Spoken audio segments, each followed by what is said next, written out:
So ayan guys, ito yung ating fish pond sa African Hito. Ayan. So ito yung akin guys dito. Ito kay Papa. Ayan, tingnan natin dito guys. Oh. Napakaraming ano.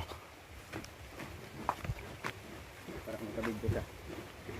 Dito tayo magbahog guys.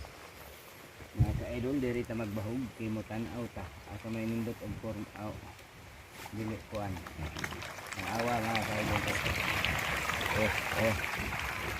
Ang awa na magbahog niya. September, para September po to, pero sa anak ko to mga ka-idol ha. Kaya lang namin na kainin. Bang gutom nila oh. Gutom sila mga ka-idol.